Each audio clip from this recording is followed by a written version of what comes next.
नमस्कार। केसी जोन में आप सभी का हार्दिक अभिनंदन बंदन है। विगत 3 दिनों से जो पुलिस परीक्षा चल रही है उसमें सबसे महत्वपूर्ण जो आपको दिखाई देता है गणित, और गणित सबके सर का बोझ होता है। आज इस बोझ को दूर करने के लिए आपको शिवम सर के द्वारा गणित का बेहतरीन एनालिसिस किया जाएगा और प्रश्नों को कितने शानदार तरीके से कितने आसानी के साथ करते हैं ये हम देखेंगे। शिवम सर रेगुलर आधार पर आपको वीडियो लेकर आएंगे और गणित से संबंधित जितने भी प्रश्न होंगे शानदार तरीके से सॉल्व कराएंगे।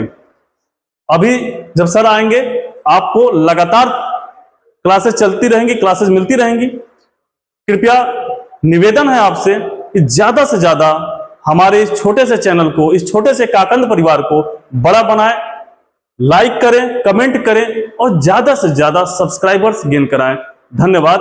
सर आएंगे। Thank you sir. नमस्कार भाइयों, आज हम लोग यूपीपी 23 जुलाई को 23 अगस्त को जो पेपर हुआ था उसका पहला शिफ्ट का एनालिसिस करेंगे और हर एक क्वेश्चन को मैं थोड़ा सा डीप में लेके जाऊंगा, कैसे क्वेश्चन फ्यूचर में आ सकते हैं। ठीक है, जैसे इसमें पहला क्वेश्चन शायद हर शिफ्ट में 2-3 क्वेश्चन आ रहा है एलसीएम और एचसीएफ से। तो जैसे एक क्वेश्चन आया था, इसका निकालना था एचसीएफ, डेसिमल में था, तो इसको थोड़ा सा हम लोग बेसिक समझते हैं एलसीएम एचसीएफ निकालते कैसे हैं। तो जैसे अगर फ्रैक्शन वाला आता है, जैसे सपोज करिए मैंने लिख दिया 3/4, मैंने लिख दिया 5/6, कोई भी नंबर रैंडमली 7/5। अगर इसका पूछ लेता है कि एलसीएम निकालो, तो यहाँ पर बच्चे थोड़ा सा कंफ्यूज होते हैं क्योंकि एक इसमें है फ्रैक्शन में है। तो फ्रैक्शन वाले का रूल ये होता है, जो ऊपर वाला होता है 3, 5 और 7, जो चीज पूछता है ऊपर वाले का निकाल लेंगे एलसीएम, ठीक, और नीचे वाले का क्या हो जाता है, सेम इसी का उल्टा 4, 6, 5, इसका क्या निकाल लेंगे एचसीएफ। ठीक है, तो ऊपर वाले का क्या निकालेंगे एलसीएम और नीचे वाले का क्या निकालेंगे एचसीएफ। तो जैसे इसका अगर हमको आंसर निकालना हो तो ऊपर वाले का 3 है, 5 है, 7 है, तो 3, 5, 7 का एलसीएम सभी को आता होगा निकालने। 3, 5, 7 क्या होगा, 3 1 जा 5 उतर जाएगा, 7 उतर जाएगा, 5 से उड़ जाएगा, 7 उतर जाएगा और 7 से उड़ जाएगा। तो 5 3 15, 15 सते 105। ठीक है, तो आ जाएगा कितना 105। और नीचे का क्या निकालना रहेगा एचसीएफ। तो एचसीएफ हमेशा क्या होता है, हाईएस्ट कॉमन फैक्टर। तो 4, 6, 5 में कॉमन क्या है, 4, 6, 5 में कोई नंबर नहीं कॉमन है। जहां कोई नंबर नहीं कॉमन होता वहां क्या कॉमन होता है, 1 कॉमन होता है। ठीक है, तो फ्रैक्शन वाला कैसे निकालेंगे, अगर एचसीएफ पूछेगा तो ऊपर वाले का क्या निकालेंगे एचसीएफ, नीचे का एलसीएम, और अगर एलसीएम पूछ लेगा तो ऊपर वाले का क्या एलसीएम और नीचे वाले का एचसीएफ। अभी हम लोग क्वेश्चन पे आते हैं। जो क्वेश्चन था, क्वेश्चन क्या था, क्वेश्चन था 0.05 और 0.5 और 0.25, 1.25 का एचसीएफ क्या होगा। तो यहां लिखा था 0.5, तो इसको हम लोग लिखेंगे 5, और ये कितने डिजिट पे डेसिमल है, 1 2 डिजिट पे है, तो नीचे कितना आ जाएगा 100 आ जाएगा। ठीक, दूसरा कितना था 0.5 था, कितने डिजिट पे है, 1 डिजिट पे। ओके, इसके बाद इसको चेक करेंगे, इस पे कितने डिजिट पे है 25, नीचे कितना 2 0, क्योंकि 2 डिजिट पे था। यहां कितना लिखा हुआ है 1.25, यहां पर कितने डिजिट पे था 2 डिजिट पे, 2 नीचे आ जाएगा। अब ये डेसिमल क्या हो जाता है, यहां से गायब हो जाता है। ठीक है, कितना हो जाएगा 125। अभी बोला क्या था इसमें एचसीएफ, तो मैं बोला था जब भी फ्रैक्शन वाले में बोलेगा एचसीएफ या एलसीएम तो ऊपर वाले का क्या निकालेंगे एचसीएफ और नीचे वाले का एलसीएम। तो ऊपर का एचसीएफ, एचसीएफ का मतलब होता है कॉमन लेना। तो 5 5 25 125, इसमें कॉमन क्या है, कहोगे सर 5 कॉमन है, तो 5 कॉमन लेनी है, यही एचसीएफ हो जाएगा। ठीक है, और नीचे वाले का क्या निकलता है एलसीएम। तो 100 10 100, इसका एलसीएम निकालेंगे तो कितना आएगा? 100 आएगा। ठीक है, कितना आएगा? 100 आएगा। और जब इसको सॉल्व करेंगे तो कितना आ जाएगा? इसको सॉल्व करेंगे तो कितने डिजिट में डेसिमल? 2 डिजिट में डेसिमल, तो 0.5 इसका क्या आ जाएगा आंसर? कौन सा ऑप्शन है? C option. समझ में आया? एक क्वेश्चन मैं देता हूं, आप लोगों को कमेंट करना है इसका आंसर। जैसे रैंडम क्वेश्चन है, मैंने दे दिया 0.25 और मैंने दे दिया 3/4 और 5/8। इसका क्या निकालना है? एलसीएम। ये आप लोग क्या करेंगे? इसका आंसर बताएंगे कमेंट में। अगला क्वेश्चन लगाते हैं। इस तरीके का क्वेश्चन, ये भी नंबर सिस्टम का ही क्वेश्चन है। ऊपर हो जा भाई, अभी ठीक है। यही सब बवाल। देखो इसमें क्या बोल रहा है, क्वेश्चन कह रहा है कि सबसे छोटी संख्या ज्ञात कीजिए जिसमें 4, 6, 7, 8 और 9 से विभाजित करने पर प्रत्येक स्थिति में क्या शेषफल आए? 3 आए। ठीक है, तो इसमें कुछ नहीं करना होता, जो नंबर दिया रहता है उसी का क्या कर लेते हैं? एलसीएम निकाल लेते हैं। जैसे नंबर क्या है? 4 है, 6 है, 7 है, 8 है, 9 है। इसका क्या निकाल लेंगे? एलसीएम। तो एलसीएम क्या होगा? 2 से काटते हैं, 2 दूनी 4, 2 तिया 6, 7 नहीं कटेगा, 2 चौको 8 और ये 9 उतर गया। 2 से फिर काटेंगे, 2 इकन्नम 2, 3 नहीं कटेगा, 7 नहीं कटेगा, 2 दूनी 4 और 9 उतर गया। फिर से 2 से काटेंगे, 3 नहीं कटेगा, 7 नहीं कटेगा, 2 इकन्नम 2, 9। अभी 3 से उड़ाते हैं, 3 इकन्नम 3, 7 उतर गया और 3 त्रिका 9। अभी 3 से उड़ाते हैं, 1 1 7 और 1। अब ये किससे कटेगा? 7 से। तो जो मेरा एलसीएम आएगा, इसका एलसीएम आ जाएगा इसका मल्टीप्लाई 2 दूनी 4, दूनी 8, त्रिका 24, तिया 72, 72 सते कितना होगा? गुणा कर लेते हैं, 72 इंटू का 7, 7 दूनी 14, हासिल लग गया 1, 7 सते 49, 1 50। अभी बहुत सारे बच्चे देखेंगे ऑप्शन 504 वाला मार के आएंगे, जो हो जाएगा गलत, क्योंकि इसमें बोला है शेषफल 3 बचता है, तो वही शेषफल इसमें क्या करेंगे? 3 ऐड कर देंगे। तो जो मेरा फाइनल आंसर होगा क्या होगा? 507। जो कौन सा ऑप्शन है? सी ऑप्शन है। समझ गए? अगले क्वेश्चन पे आए।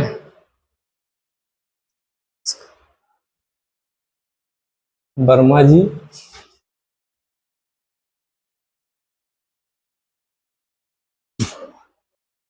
ये 22 वाला क्वेश्चन तो भाई हर शिफ्ट में मुंह उठा के चला आ रहा है।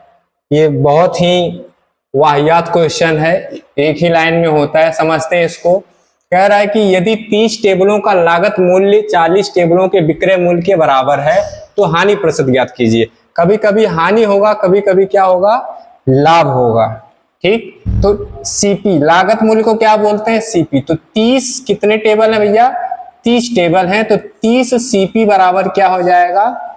40 एसपी के, क्योंकि 40 बिक्री मूल्य के बराबर, सेलिंग प्राइस। ठीक है, यहां से क्या करेंगे? 0 से 0 का हैप्पी बर्थडे करेंगे, मतलब सीपी मेरा कितना हो गया? 4 हो गया। एसपी कितना हो गया? 3 हो गया। मतलब 4 रुपया का सामान खरीद रहे हैं, बेच कितने में रहे हैं? 3 रुपया में। तो बताओ भैया कितने का लॉस हो रहा है? 1 रुपया एक लॉस हो रहा है। कितने से? 4 रुपया से। अब परसेंटेज निकालना है तो क्या कर देंगे? गुणा कर देंगे। तो ये कितनी बार? 25 बार। तो मेरा आंसर आ जाएगा 25%।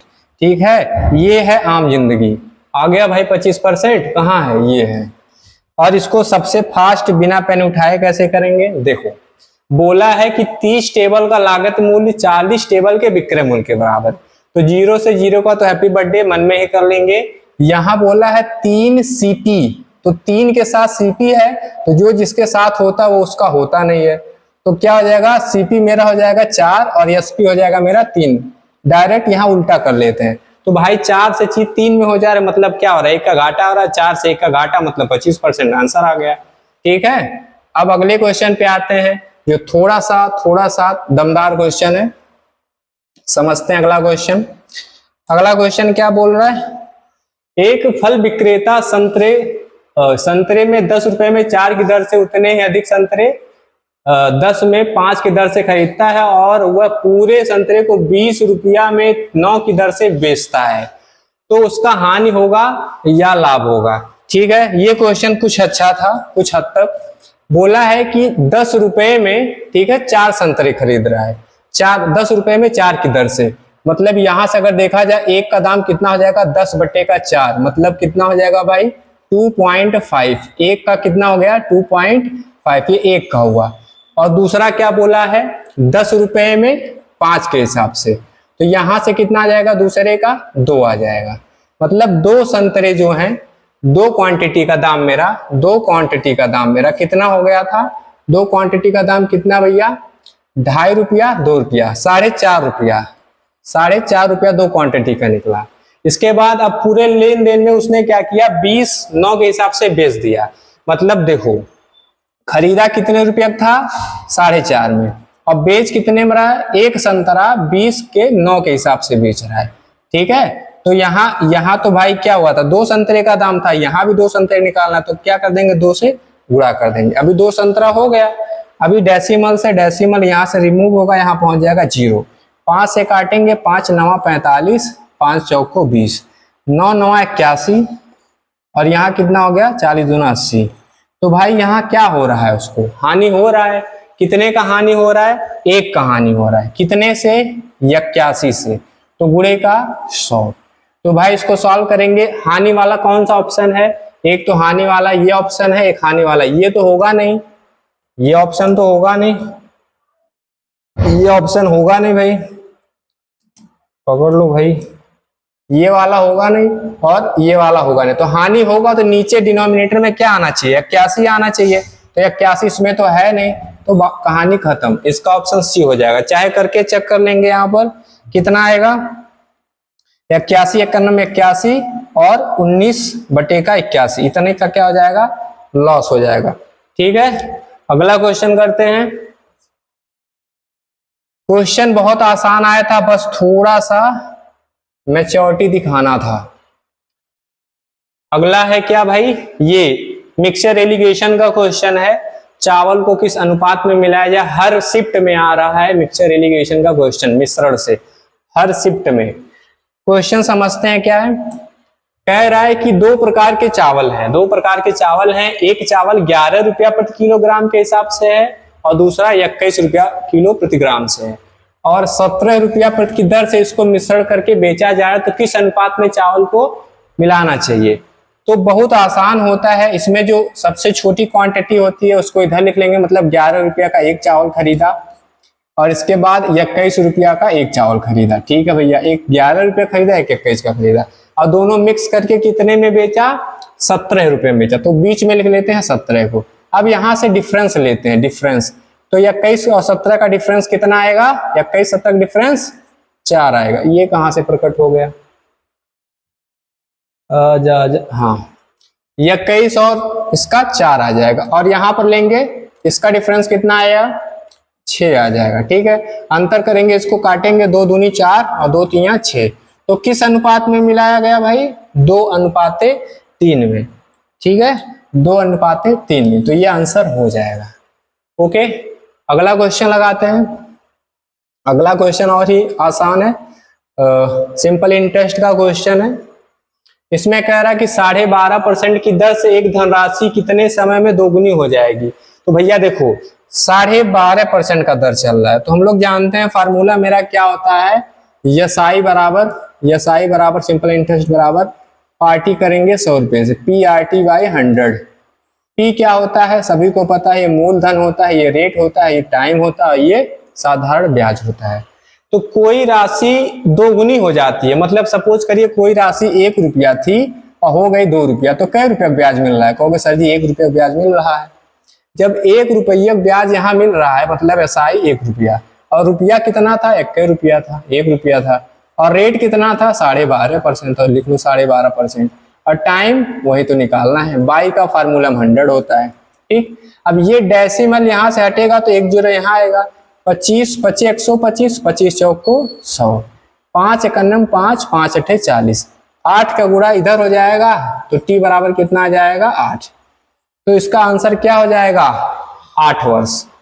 क्या हो जाएगा 8 वर्ष, जो कि बहुत आसान था, सभी लोग किए होंगे। ठीक है, अभी आते हैं रेलवे में। रेलवे निश्चित काम को, ठीक है, कोई रेलवे है भाई जो कोई वर्क करवा रहा है इंसानों से। क्वेश्चन ये है, भारतीय रेलवे ने एक निश्चित काम को 150 दिनों में पूरा करने के लिए टोटल 150 दिन में काम करना है, 200 श्रमिकों को नियुक्त करता है। मतलब 150 दिन में करना है, 200 श्रमिकों को नियुक्त करता है। 50 दिनों में केवल 1/4 काम हो रहा है, मतलब 50 दिन तक आए होंगे, काम किए होंगे, सिर्फ 1/4 ही काम हो पाया। तो पूरे काम को और कितने और करने के लिए और कितने अतिरिक्त श्रमिकों को नियुक्त करेंगे।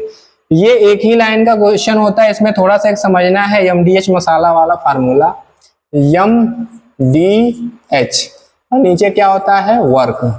ठीक है, M1 D1 H1 1 और यहाँ क्या होता है सेम, यहाँ भी MDH और यहाँ W2 2 2।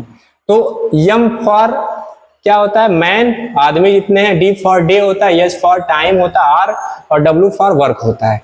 तो इसमें समझेंगे बोला क्या है, कह रहा है कि 50 दिनों में केवल 1/4 काम हुआ।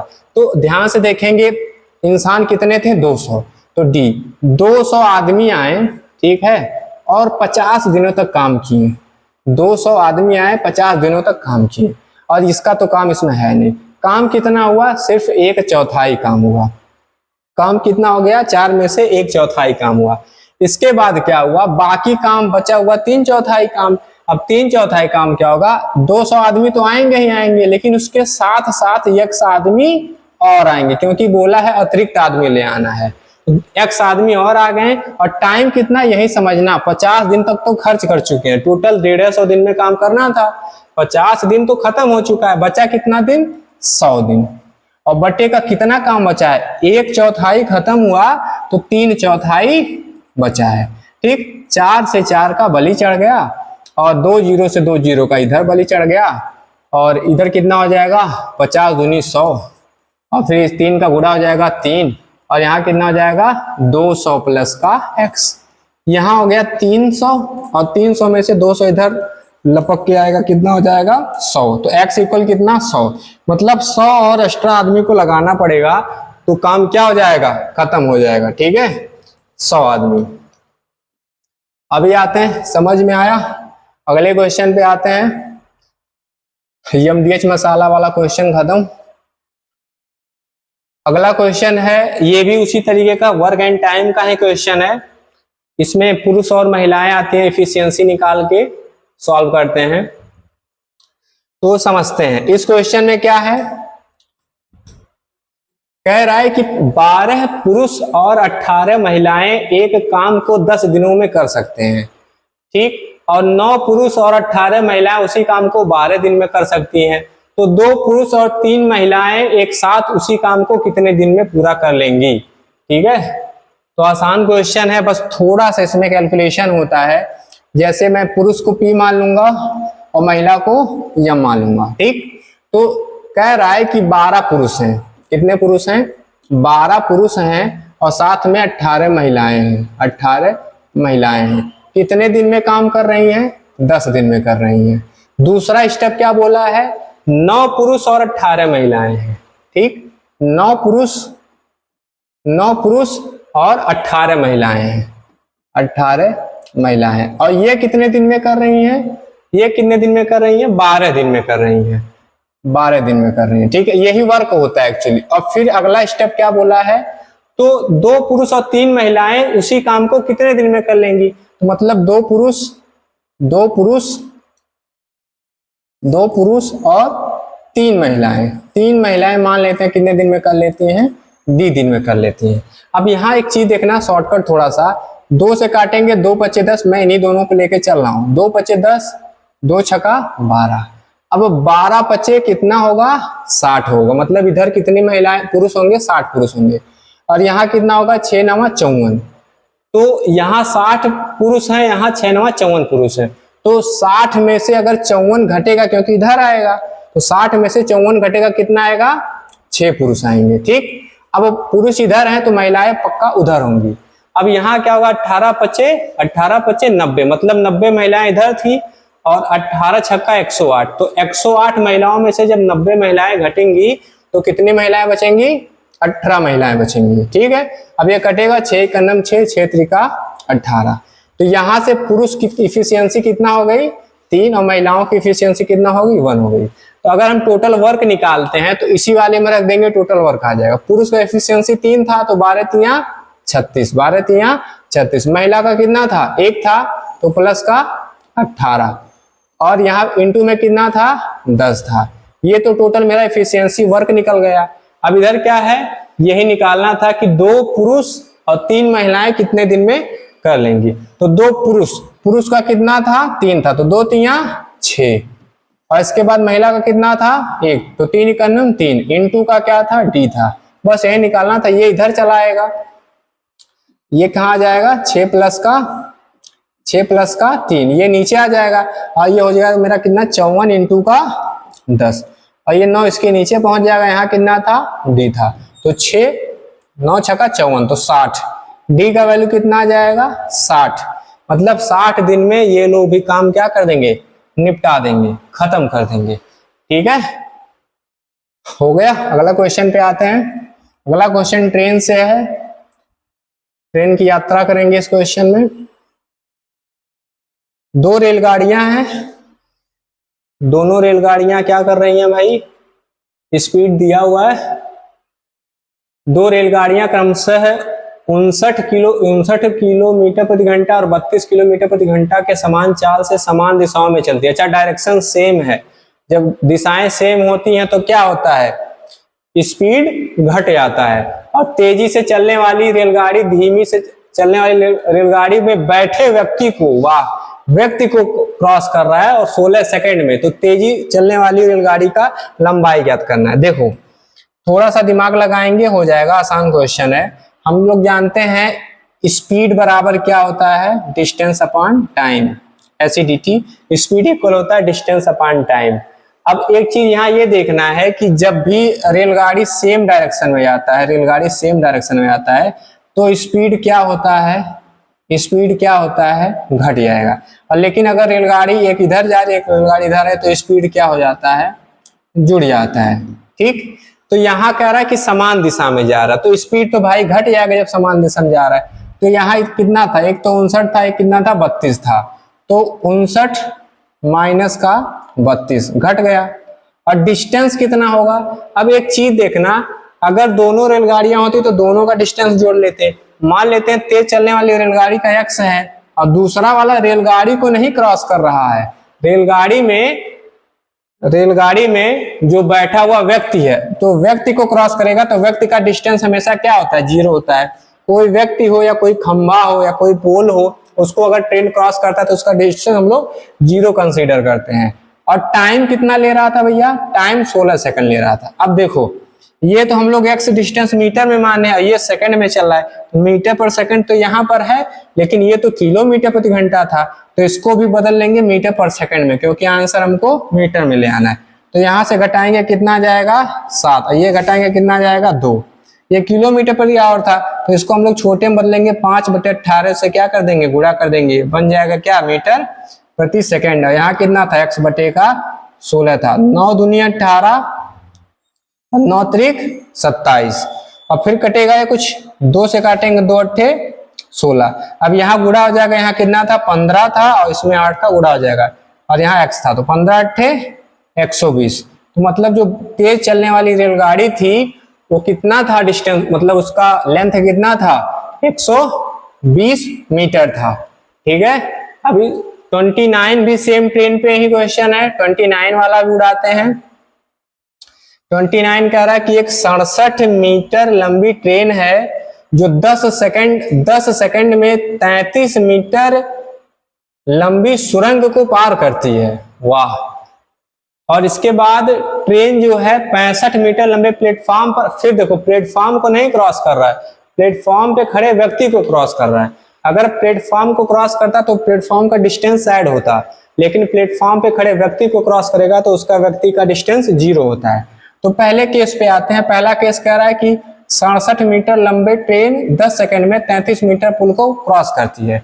तो स्पीड तो हमको नहीं पता, तो मैंने स्पीड को ऐसे ही लिख लिया। डिस्टेंस क्या हो जाएगा, कहोगे सर पहले ट्रेन का जोड़िए और साथ में इस पुलिया का भी जोड़िए, क्योंकि पुलिया को क्रॉस कर रहा है। अब यहाँ से कितना इसका टाइम, नीचे टाइम कितना ले रहा है, 10 ले रहा है।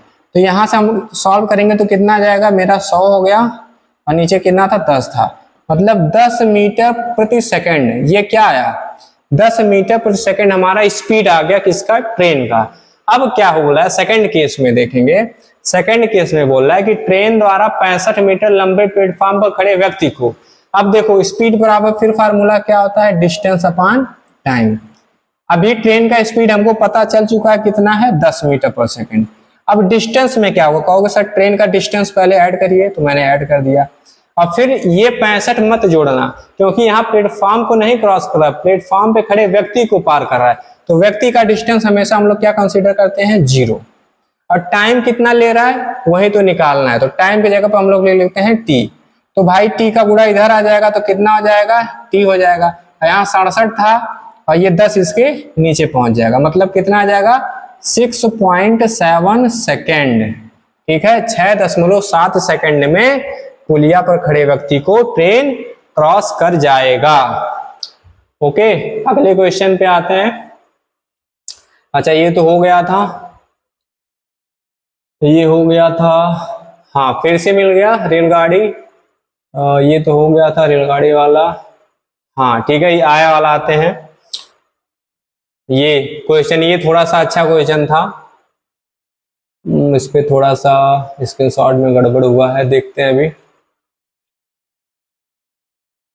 ओके, इसमें क्या बोला है, निखिल और रितु हैं, दो लोग हैं, निखिल और रितु, जिनके आय का अनुपात कितना है, 2:1, मतलब 2:1 के अनुपात में कमा रहे हैं। अब पूछा क्या था, प्रत्येक की मासिक आय। अच्छा, मतलब आय का अनुपात 2:1 में मासिक आय, इसको काटेंगे 2:1, 4 दूनी 8, 14 दूनी 28, 5 दूनी 10।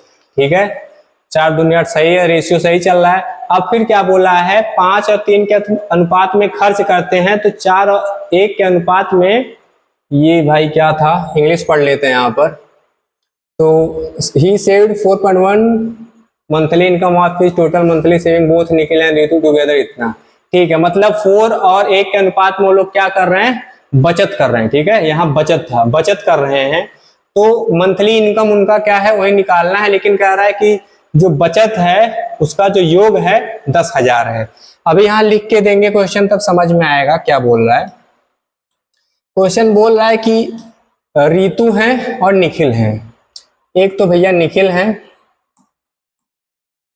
एक मेरे निखिल हैं, ठीक है, और एक कौन है, रितु हैं। एक निखिल है, एक रितु हैं। अब इनके जो इनकम है, ये इनकम हो गया, ये एक्सपेंडिचर हो गया, ये सेविंग हो गया। अब इनकम का रेशियो जो है, मान लेते ये है इनकम, ये इनकम का रेशियो है 2:1, और इनके खर्च का, एक्सपेंडिचर खर्च का रेशियो कितना है, 5:3 है। ठीक है, और बचत का रेशियो कितना है, 4:1, 4:1 ये बचत कर रहे हैं। ठीक, अब बोल क्या रहा है, निखिल और रितु दोनों को मिलाकर मासिक बचत 10,000 करते हैं। अच्छा, मेरे हिसाब से अगर बचत देखा जाए तो 4, 1, 5, मेरे हिसाब से बचत कितना कर रहे हैं, 5 का कर रहे हैं। देखो 4, 1, 5, ये तो सेविंग्स है, 5 का बचत मेरे हिसाब से, और उनके हिसाब से कह रहा है कि भैया 10,000 का बचत कर रहे हैं। क्या हजार का, 10,000 का। तो यहाँ से 1,000, एक यूनिट का वैल्यू कितना आ जाएगा, 5 दूनी 10, मतलब 2,000। तो इसका मतलब 2,000 इसमें गुणा हो जाएगा, 2,000।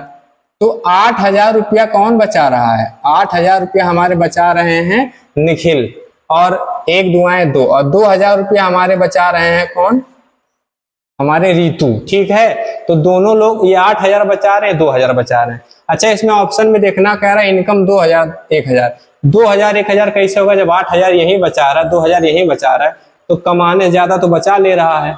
ठीक है, तो ये तो होगा नहीं, वैसे भी ये भी नहीं होगा। अब ये दोनों में से कोई हो सकता है, तो चेक करते हैं। अभी देखो x मानेंगे, यहाँ y मानेंगे, x y मान के रेशियो बनेगा, ये 2x हो जाएगा और ये x हो जाएगा, ये 5y हो जाएगा, ये 3y हो जाएगा। तो यहाँ सभी को पता है कि जितना मैं कमाता हूँ और जितना खर्च करता हूँ अगर घटा दूं तो वही बच जाता है। तो 2x माइनस 5y, कमा 2x रहा था, पूरा 5y रहा था, और बचा कितना रहा था 8,000 रुपया। ठीक है, और यहाँ पर फिर क्या है, x रुपया कमा रहा था, उड़ा कितना रहा था 3y उड़ा रहा था, बचा कितना रहा था 2,000 रहा था। अब यहाँ से क्या करेंगे, अगर x या y के वैल्यू निकाल लेंगे कहानी खत्म हो जाएगा।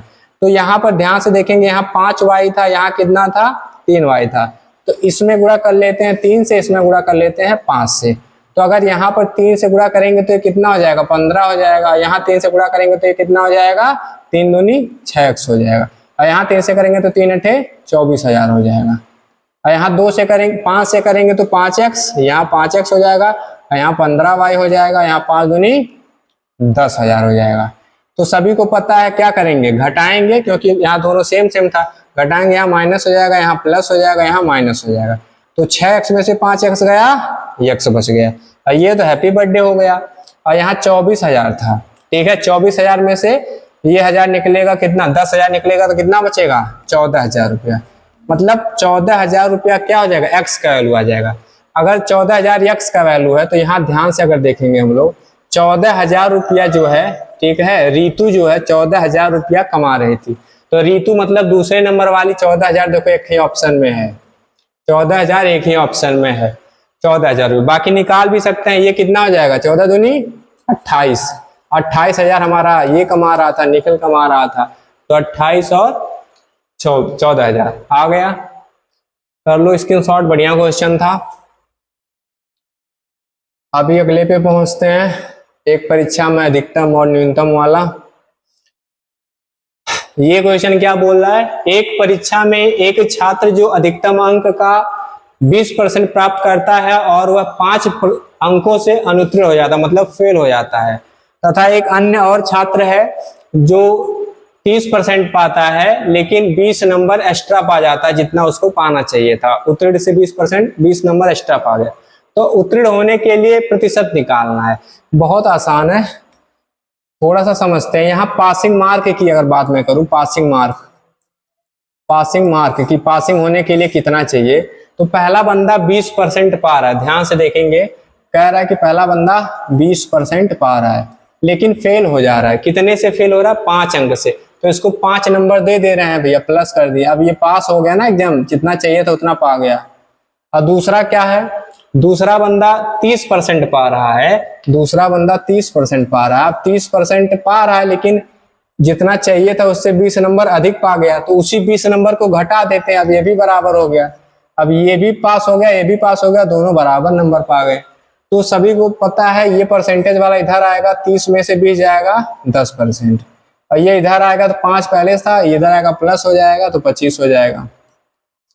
तो हमको पता चल चुका कि 10% का वैल्यू, 10% का वैल्यू कितना आ जाएगा 25, तो 100% का वैल्यू कितना आ जाएगा, 100% का वैल्यू कितना आ जाएगा 250। मतलब मेरा जो है पूर्णांक कितना है, पूर्णांक 250 है, 250 में कितना नंबर पासिंग के लिए चाहिए, देखो 20% का, 10% का वैल्यू अगर 25 है तो 20% का वैल्यू कितना होगा 50, तो यहाँ कितना आ जाएगा, इसका वैल्यू 50 आ जाएगा, और 5 और है तो 50 5 55, मतलब पासिंग के लिए उसको 55 नंबर चाहिए था।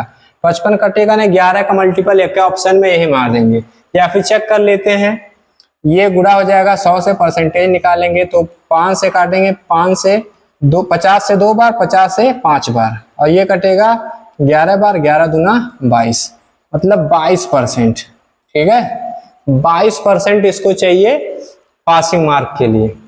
ओके, अब इसको उड़ाते हैं, दूसरे क्वेश्चन पे आते हैं, क्वेश्चन नंबर 32। क्वेश्चन नंबर 32 कह रहा है कोई निश्चित धनराशि है जो साधारण ब्याज के दर से 16,000 रुपया 3 वर्ष के बाद समान दर पर चक्रवृद्धि ब्याज कितना संयोजित होगा। ठीक है, क्वेश्चन समझते हैं पहले क्या बोल रहा है। क्वेश्चन कह रहा है भाई कोई एक निश्चित धनराशि पर 2 वर्षों के लिए 5% की दर से साधारण ब्याज 1600 रुपया है, मतलब 2 वर्ष में साधारण ब्याज कितना मिल रहा है 1600 रुपया मिल रहा है, तो 3 वर्ष के बाद समान दर पर, मतलब रेट 5 रहेगा, चक्रवृद्धि ब्याज कितना होगा। तो देखो भाई चक्रवृद्धि ब्याज थोड़ा सा समझते हैं। पहले तो 2 वर्ष के लिए अगर मैं इसका साधारण ब्याज निकालूंगा तो हर वर्ष क्या होता है, सेम होता है। पहले साल 5% मिलेगा, दूसरे साल भी 5% मिलेगा, तो 2 साल में मिलाकर कितना हो गया 10%। और 10% का ही वैल्यू दिया हुआ कितना 1600। तो 100% मतलब मेरा जो खुद का पैसा था 100% कितना हो जाएगा, 10 से यहाँ गुणा हुआ है तो भैया 10 से यहाँ भी गुणा हो जाएगा, तो कितना हो जाएगा 16,000 रुपया। मतलब जो मेरा पैसा है वो 16,000 रुपया है। लेकिन क्या बोला है, 3 वर्ष के बाद चक्रवृद्धि ब्याज ज्ञात करना है। अब चक्रवृद्धि ब्याज 5% के हिसाब से लग रहा है, ठीक है। तो 5% जो होता है इसका फ्रैक्शन वैल्यू कितना होता है 1/20, क्योंकि 5/100 मतलब 1/20। तो पहले साल क्या होगा, पहले साल 20 से 21 होगा, यही तो होगा। उसी प्रकार दूसरे साल क्या होगा 400 से 441 होगा। तीसरे साल क्या होगा, तो इसी को मैं डायरेक्ट कर लेता हूं क्यूब में, ठीक है, क्योंकि 3 साल सक्सेसिव चलता है। चक्रवृद्धि ब्याज का क्या होता है 3 साल सक्सेसिव चलता है, मतलब 20 था, 3 साल की बात करेंगे तो क्यूब 20 से क्या हो जाएगा 21 का क्यूब हो जाएगा, ठीक है। तो भैया यहां से क्या हो जाएगा, मेरा 21 का होता है 8, 20 का क्यूब 8000, और इसका कितना हो जाएगा 9261, ठीक है। 9261 ही होता है ना, चेक करके देख लें एक बार। 21 का स्क्वायर 441, इसमें 21 से करेंगे, 21 से 21, 21 चौक 84, 84 2 86, यहाँ से लगा 8, 21 चौक 84, 84 और 8 92, 9261 सही है। अब ध्यान से देखेंगे, ये मेरा खुद का पैसा होता है और ये मेरा क्या होता है अमाउंट होता है, जो मेरा टोटल मिला के मिलता है ब्याज और खुद का पैसा। तो यहाँ डिफरेंस कितने का आ रहा है भैया 1261 का डिफरेंस आ रहा है। अच्छा एक चीज देखेंगे, मेरा खुद का पैसा तो 16,000 था, यहाँ 8,000 है, मतलब यहाँ 2 से गुणा हुआ है, तो 2 से गुणा करेंगे कितना आ जाएगा 16,000 आ जाएगा। तो उसी प्रकार से इसमें भी 2 से गुणा कर देंगे। 2 से गुणा करने पर 2 एकम 2, 2 छक्का 12, 2 दूनी 4, 4 1 5, 2 एकम 2, 2522 रुपया, डी ऑप्शन, ठीक है। हानि खत्म। अगले क्वेश्चन पे आते, अरे रे मच्छर महाराज, चलो अगले क्वेश्चन पे आते हैं, इसको मिटाते हैं।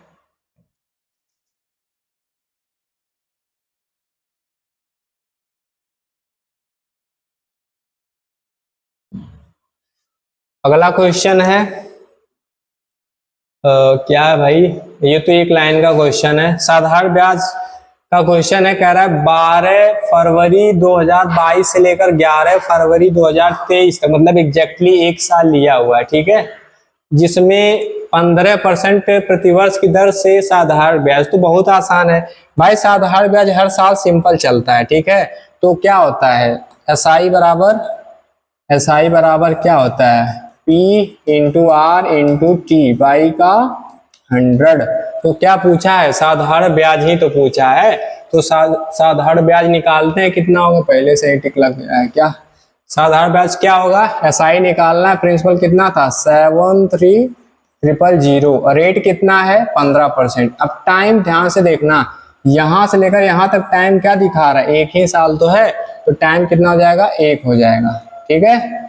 और नीचे कितना हो जाएगा 100। अब सॉल्व करेंगे इसको, तो 2 0 से 2 0 कट गया, ठीक। और 15 0 0, 15 3 45 को 5 हासिल लग गया, कितना 4, 15 7 105, 105 और कितना हासिल था 4 था, तो 105 4 109, ठीक है। कौन सा ऑप्शन है भैया डी ऑप्शन, 109 50, डी ऑप्शन आ जाएगा। समझ में आया, यहां से यहां तक का गैप कितना था 1 साल था, तो वहीं लगा दिए हैं।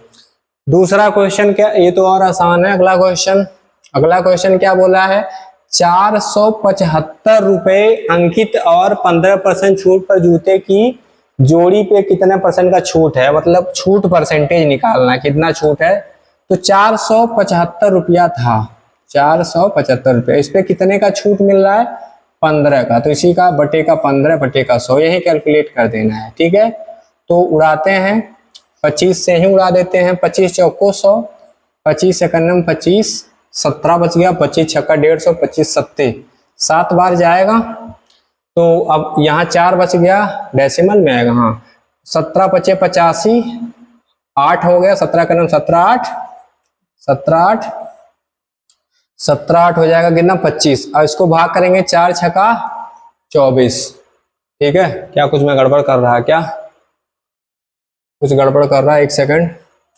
25 चौको 100, यहाँ 25 सेकंड में 25, कितना बच गया 12 बच गया भाई, 32 सॉरी कितना 22 बच गया, 22 हो गया। तो 25 नवा 225, तो 19 पचे 95, हासिल लग गया 9, 19 19 19 9 28 बटेगा 4, उड़ाएंगे 4 सत्ते 28, 70 बार जाएगा 80 हो गया, और एक बार और जाएगा 4 सत्ते 28 और 4 1 4 71 दशमलव समथिंग कोई है, एक क्या ऑप्शन में है। ठीक है, ये वाला 71.25। ओके, अगले क्वेश्चन पे आते हैं। अगला क्वेश्चन सब डिस्प्ले पे मॉस्किटो उड़ रहे हैं भाई, मच्छर देवता। अगला क्वेश्चन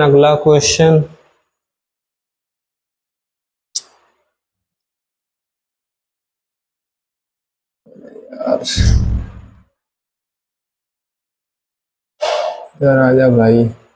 ठीक है, अब अगला क्वेश्चन कह रहा है कि कोई दुकानदार है, ये क्या हो रहा है यार,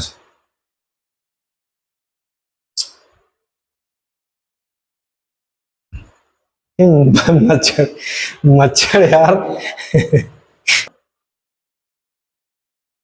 अगला क्वेश्चन है, एक दुकानदार एक वस्तु के अंकित मूल्य पर 10% की छूट देता है, लेकिन छूट वाले मूल्य पर भी 8% का बिक्री कर मतलब एक्स्ट्रा टैक्स लगा रहा है। ठीक है, फिर ग्राहक को बिक्री कर सहित मूल्य के लिए इसको 34,020 रुपये का भुगतान करता है। तो एमपी निकालना है, आसान है, बहुत आसान है। देखो मान लेते हैं भैया एमपी कितना था, एमपी ही था, उस पर क्या कह रहा है 10% का छूट दे रहा है। 10% का छूट दे रहा है मतलब क्या, 90 पे ही निपटा दे रहा है, 90 पे बेच दे रहा है।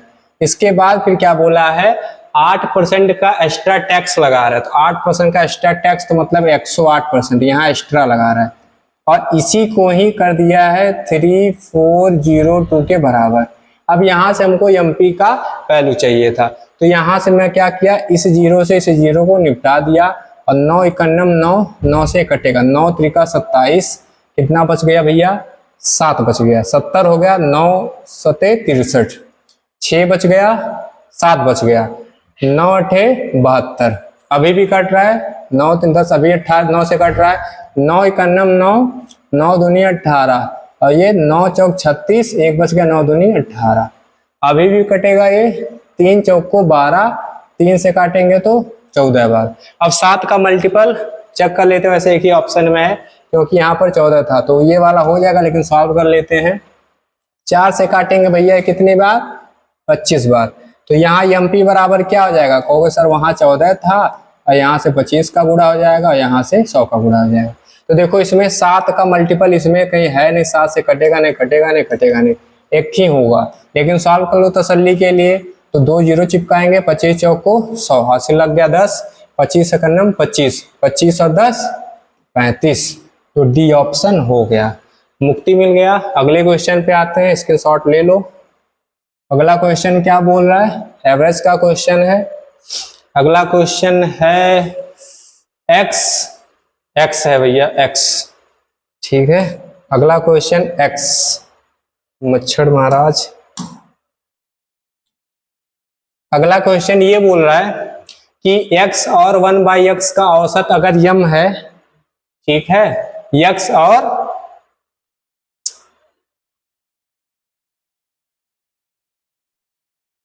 तो हम लोग 36 क्वेश्चन पे आते हैं। कह रहा है कि यदि x और 1/x का जो औसत है, तो औसत का सभी लोग फार्मूला जानते हैं, पदों का योग बटे पदों की संख्या। तो पदों की संख्या तो 2 है, मतलब x और 1/x पदों का योग हो गया, पदों की संख्या, तो 2 संख्याएं थे बराबर यम, यही औसत है। तो यहाँ से हमको निष्कर्ष क्या निकलेगा, x 1/x बराबर कितना हो जाएगा, 2m हो जाएगा। ये पहला चीज मिल गया। अब यहाँ पूछा क्या है, कह रहा है कि x स्क्वायर तथा 1/x स्क्वायर का औसत क्या होगा। तो भैया एक्स स्क्वायर पदों का योग बटे पदों की संख्या, यही हमको निकालना था।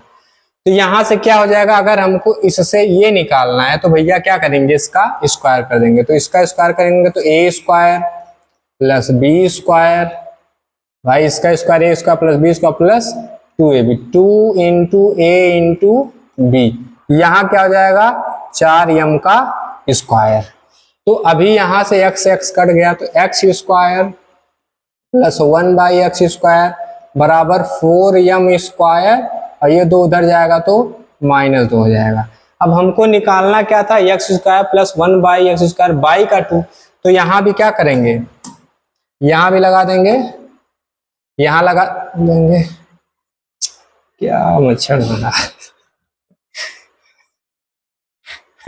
अब देखिए यहाँ क्या था, x square plus 1/x square equal 4m square minus 2, हमको लेकिन निकालना था बाई 2 करके। तो इधर भी हम लोग क्या करेंगे, बाई 2 कर देंगे तो मेरा पूरा आ जाएगा। तो भैया इधर भी बाई 2 करेंगे, जब इधर बाई 2 करेंगे तो क्या होगा, 2 दूनी 4, तो यहाँ आ जाएगा 2m स्क्वायर और 2 एकन्नम 2। तो भैया मेरा क्या आंसर आ जाएगा, 2m स्क्वायर माइनस 1, जो कि कौन से ऑप्शन में है, पहले ही ऑप्शन में है। ठीक है, तो अगले क्वेश्चन पे आते हैं। अगला क्वेश्चन क्या बोल रहा है, यदि 9 क्रमागत सम संख्याओं का औसत, कितने संख्याएं भैया, 9 क्रमागत सम संख्याओं का औसत कितना दिया हुआ है, 132 है। तो पहली और अंतिम संख्याओं का अंतर, ये तो 16 डायरेक्ट कर सकते हैं, लेकिन लगाते हैं, बताते हैं कैसे। देखिए यहाँ सम संख्याओं की बात बोल रहा है, तो सभी को पता है जैसे पहली सम संख्या 2 होती है, तो दूसरा क्या होता है 4 होता है, तीसरा क्या होता है 6 होता है। तो सम संख्याओं के जो एक के बाद दूसरा नंबर आता है उसमें क्या होता है, गैपिंग 2-2 का चलता है।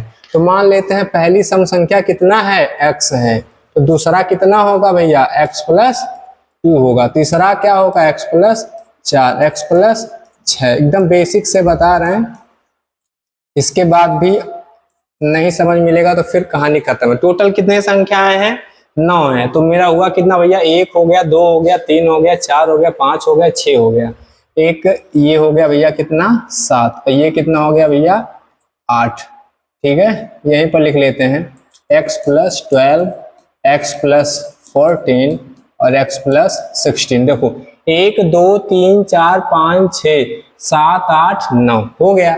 अब बोला क्या है कि पहली और अंतिम का अंतर। तो पहली संख्या क्या थी, पहली संख्या, फिर से मच्छर देव ने आप आपत्ति जनाई है, कहाँ गया भाई, हाँ, पहली संख्या क्या था, x था, और अंतिम संख्या क्या था, x प्लस 16 था। तो भैया बस x प्लस 16 माइनस x, अंतर मतलब घटाना था, तो कट के आ गया 16 आंसर। देखो 132 का तो कोई इसमें खेल ही नहीं था, 132 फर्जी में घुमाने के लिए दिया था। तो आंसर क्या हो जाएगा, आंसर हो जाएगा 16। ठीक है 16। अभी इस वाले जो 38 नंबर का क्वेश्चन है, इस पे तो भाई हर शिफ्ट में, पहले शिफ्ट या दूसरे शिफ्ट में हमेशा क्वेश्चन आ जा रहा है।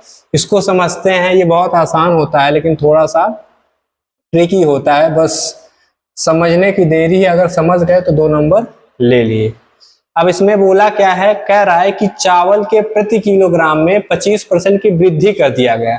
जब 25% का वृद्धि कर दिया जाता है तो 1200 रुपया में 6 किलो चावल एक्स्ट्रा मिल जा रहा है। इसका एक ट्रिक भी होता है, लेकिन हम लोग बिना ट्रिक के लगाएंगे। ठीक है, बेसिक जो होता है बेसिक से, क्योंकि ज्यादातर बच्चे बेसिक से ही करेंगे। तो जो बेसिक होता है, कहाँ जा रहा है भाई, आजा, कौन सा था, तो क्वेश्चन नंबर 38, चावल के प्रति किलोग्राम मूल्य में 25% की वृद्धि के साथ, बीच बीच में मच्छर इंटरप्ट कर रहे हैं, मच्छर को अवॉइड करके फिर से लगाते हैं हम लोग। कह रहा है कि 25% का मूल्य में अगर वृद्धि कर दिया जाता है तो 1200 रुपये में 9 किलो चावल कम मिल रहा है। भाई जब मूल्य बढ़ेगा तो 1200 में पक्का कम चावल हो जाएगा। तो प्रति किलो चावल का स्टार्टिंग का मूल्य कितना होगा, यहाँ जो परसेंटेज दिया होता है, जैसे लिखा क्या है 25%, 25%, तो इस 25% का फ्रैक्शन वैल्यू 25/100 कितना जाएगा, 1/4। तो मूल्य बढ़ाया जा रहा है, जब मूल्य बढ़ाया जाएगा तो भैया यहाँ प्लस लगेगा, मतलब पहले अगर देखा जाए, पहले उसका मूल्य कितना था, 4x था, पहले कितना था, 4x था। अब बढ़ गया, बढ़ के कितना हो गया, बढ़ के कितना हो गया, 5x हो गया। ठीक है, 5x हो गया। अब एक चीज देखेंगे, कह रहा है कि 1200 रुपये, यही चीज समझना, अगर यहाँ से समझ गए तो हो गया कहानी खत्म। 1200 रुपया ऐसे लिख लेते हैं यहाँ और यहाँ पर, और यहाँ जो कितना एक्स्ट्रा मिल रहा था भैया, कितना कम या ज्यादा मिल रहा है, 6 किलो कम मिल रहा है, तो यहाँ 6 किलो लिख लेते हैं। अब यहाँ क्या करेंगे, यहाँ लिख देंगे भैया 4x, यहाँ लिख देंगे 5x। अब यहाँ देखो ऊपर का तो सेम होता है, तो जो नंबर क्या होगा, छोटा होगा इन दोनों में, उसी नंबर को पहले लिखा जाता है। जो नंबर इन दोनों में छोटा होगा उसी को पहले लिखा जाता है, ठीक, घटाने के लिए। अब क्या होगा, 4 से काटेंगे यहाँ कितनी बार, 4 से 300 बार, 5 से काटेंगे कितनी बार, 240 बार। तो अब नीचे बेस सेम हो गया, तो 300 में से अगर 240 घटेगा तो कितना आ जाएगा, 60 आ जाएगा। तो x बराबर ये, तो 6 एकम 6, 6 से 10 बार, तो x का वैल्यू कितना आ गया, x का वैल्यू 10 आ गया। तो बोला क्या था, प्रारंभिक मूल्य ज्ञात करना। तो प्रारंभिक मूल्य हमारा कितना था भैया, प्रारंभिक मूल्य यही तो था, तो मेरा 4x का वैल्यू चाहिए था, तो 4 गुणे का 40। हर शिफ्ट में ये क्वेश्चन आ रहा है, इसलिए इसको समझ लेना। क्या करते हैं, ज्यादा पाता या कम पाता उसको यहाँ लिख लेंगे, और अगर सपोज करो यहाँ घट जाता तो घटा देते, 4x घटाने के बाद 3x हो जाता, लेकिन यहाँ एक्स्ट्रा मूल्य वृद्धि हो रहा, तो इसलिए एक इसमें ऐड कर दिए। अब इन दोनों में से किसको पहले रखते हैं, जो छोटा होता है उसी को पहले रखते हैं, और बाकी बड़े वाले को बाद में रखते हैं। तो अगला क्वेश्चन लगाते हैं, इसको हटाते हैं।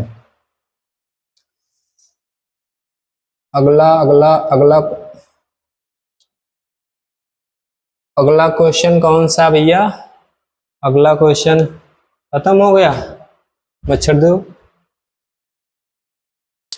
क्वेश्चन नंबर 42, क्वेश्चन नंबर 42 कह रहा है कि यदि 3 क्रमागत सम संख्याओं का योगफल 78 है तो दूसरी सबसे बड़ी संख्या क्या होगी। 3 क्रमागत संख्याओं का योगफल, तो पहली संख्या मान लेते हैं भैया क्या है, x है।